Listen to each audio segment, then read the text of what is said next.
What's poppin', y'all? After years of you guys clowning people on the XXL Cypher, we finally gotten to the point where certain artists are sneaking out of the back door to make sure that they don't get on the Cypher, which is hilarious to me. This first came out on a report from XXL in the issue of the magazine, where they go on to say the following. This year was special because we had Southside as the DJ and beatmaker for the class. He was excellent on set, his energy was terrific, and he really added a lot to the class. I'm surprised Southside didn't get into an altercation with anyone. I've only ever seen him angry. The shoots didn't go off without a hitch though. One freshman got so shook over the cypher that he ditched the shoot literally 5 minutes before it was going to be filmed. He pretended to go to his car for clothing, hopped in and got out of there. He and his team then refused to answer our or their publicist's calls. It would have been nice for them to return one call. I've never seen anything like that before. Some of you will probably laugh at what he did because you think he's popping anyway, so it ain't nothing, but I think it was a pathetic way to handle things,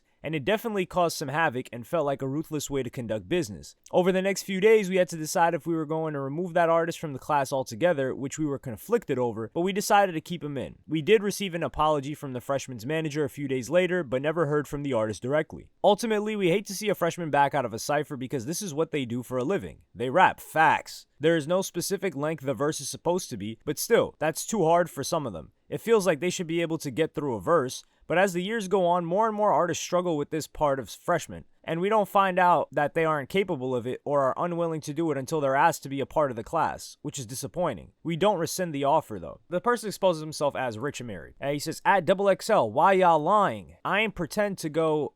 Why do people type like this, dog? And you know why it irritates me that Rich Amiri types like this? Because I know he's from a good family and he knows how to type and he graduated high school probably with at least decent grades. So he's specifically typing like this on purpose because he thinks it's cool. I ain't pretend to go for no clothes. I just walked out. Okay, like that makes it any better. All right. Number one, I think it was funny looking back at it because they said it would have been nice for them to return one call. So I think they were trying to hint that it was Rich Amiri because his most popular song is One Call. But let's attack this from a couple of different angles. Number one is this guy's not conducting business by walking out. This guy's doing something goofy by walking out. I think they said he went for clothes because he did it sneakily. Right? Like he didn't just step out and be like, I'm not doing this and just walk off. That would be different. So he was moving sneakily. And then they say, oh, his manager, we received an apology from the freshman's Yo, listen up. Screw the manager's apology. And if it's the apology's not from the rapper, who cares? And even then, you know what you're doing. So what's the apology for?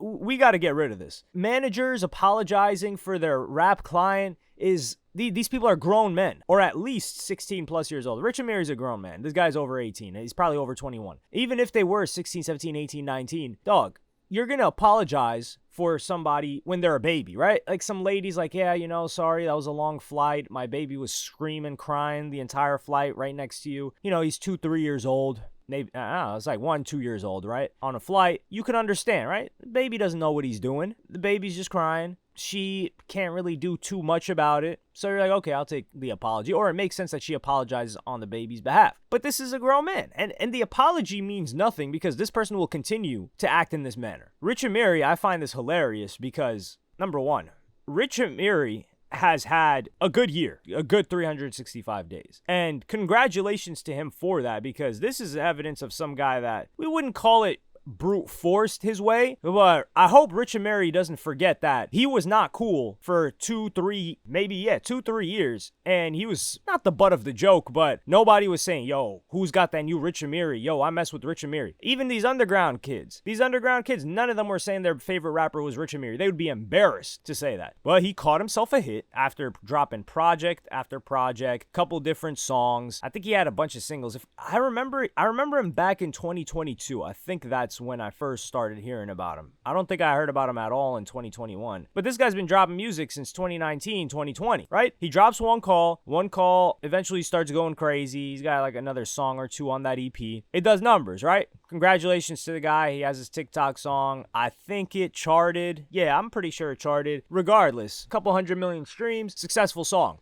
We haven't seen too much from him other than that. Like, we haven't seen a Rich Amiri tour yet. And I would say that there are other artists on this list that I would expect to walk out before him. Namely, for example, like we would say Big X the Plug, Mexican OT, these rappers are bigger overall than Rich Amiri. Rich Amiri may have a bigger song than them, but when we talk about fan base, yeah, for sure, these guys are bigger than him. So I don't even think, this guy's not even top 3. Rich Amiri is not even top 3 biggest artists or most lit artists on this cover. We have Big X the Plug, we have Mexican OT, and I would even say Boss Man D-Lo is above Rich Amiri in popularity. Oh, 4 Bats too. 4 Bats above him in popularity. Now, there could be several reasons why he left.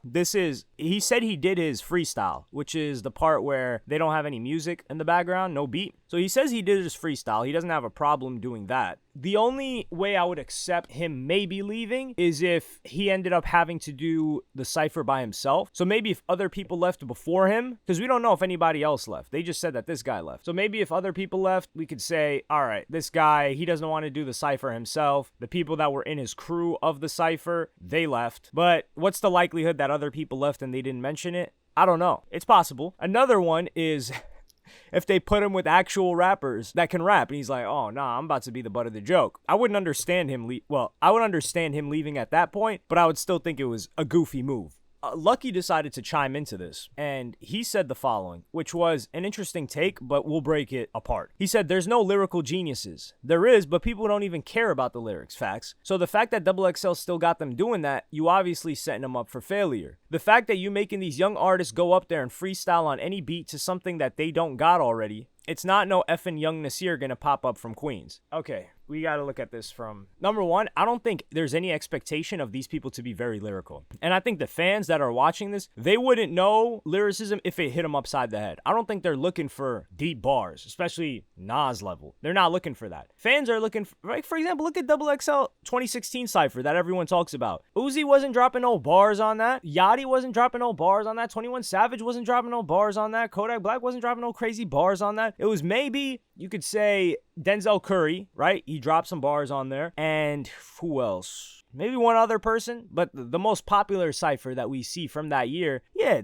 what are we talking about here? These guys are not expecting lyricism. What they want is, or what the fans want, I don't care too much about lyricism, is that they want to see these guys perform. Hey, yo, if your job and you claim is that you can hop in front of a mic, and we got to get this down, Pat, too. They don't want to cypher and they don't want to write, but they don't want to freestyle. But these guys claim that they don't write music. So if you don't write music and you just punch in, right? That's what you do. You just punch in and you start freestyling and you put a song together like that. Why can't you do that on a Cypher? Really, what people are trying to see you do on a Cypher is catch a flow, catch a melody, ride the beat. You don't even got to deliver nothing crazy. We just got to see you on your toes. That's it. So if you can't do that, you can't do the bare minimum of rapping, which is being able to catch a flow, catch a melody. Nobody's expecting bars, especially not from no damn Rich Amiri. Then what are you even doing? Which makes me start to think, oh, are these people just having songs handed to them? Just songs written for them? And it's like, hey, go in the booth and perform that? Because if you are, then you're not a rapper. You're just a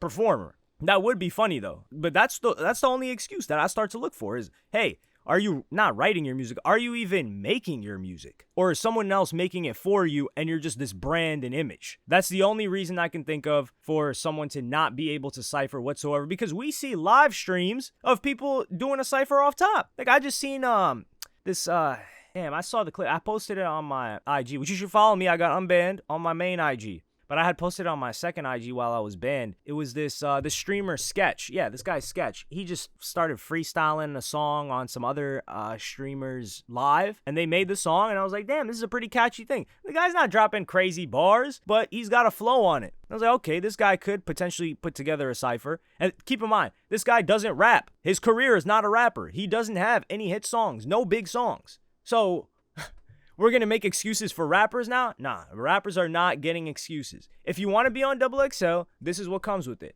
Choose not to be on it. That's it. And this is funny because I wasn't even really going to talk about the XXL freshman list on its own video because I don't really care too much. I've been caring a lot less year per year. I would say they've got a decent list this year. There are a couple people that I don't know. Like, what's the girl's name that I don't know? I actually knew who My Other Dawn was, surprisingly. I had heard about her last year. Cash Cobain, Skilla Baby. I feel like I know that name, but yeah, I definitely know.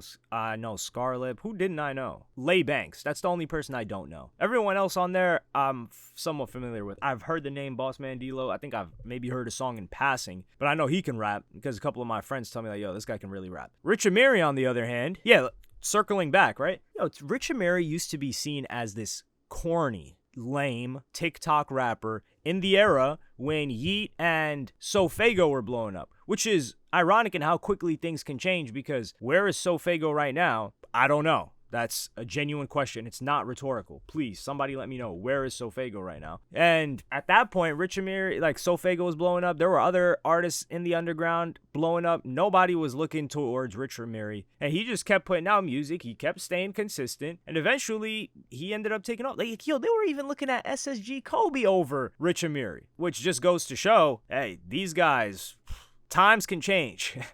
Oh boy, can times change. Kind of just got to be persistent with it, even if you have a certain perception about you. Because there are so many people that had no idea who Rich Amiri was. They heard one call, and they're like, man, this is hard. And now they're fans of Rich Amiri. Yeah, I think this will just help Rich Amiri.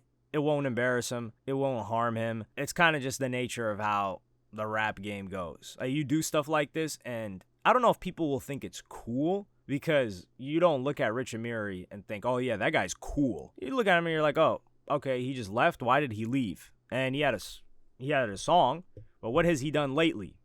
Which is, it's funny that I say that, considering that the song was less than a year ago that it dropped. Yeah, I don't got too much else to say. I think it's a goofy move. I think it's a very, very goofy move. And actually, I just looked into Rich Amiri. He's apparently got another song that recently dropped that's doing numbers. So Rich Amiri seems to be killing it, but it does seem to be like some internet rapper thing. Whereas, like, for example, Big X the Plug, Boss Man D-Lo, these other guys, like even Scarlett, they're affecting music culturally and people are speaking about them, whereas it looks like Rich Amiri, his songs are doing numbers and he probably has fans, but I would say he likely has a younger fan base, predominantly, and that's potentially why I don't hear too much about them. Like, obviously I've heard about Rich Amiri. I wouldn't say I've been following him, but I've received updates on what's been going on with him whenever he's doing well. But these other guys I hear about way more, and I think it's because their music maybe just appeals to a broader audience. Not to say that they don't have a young fan base, but yeah, I don't want to go off into too much a tangent about fan bases, age groups, all that. That's a conversation for another day that may never come.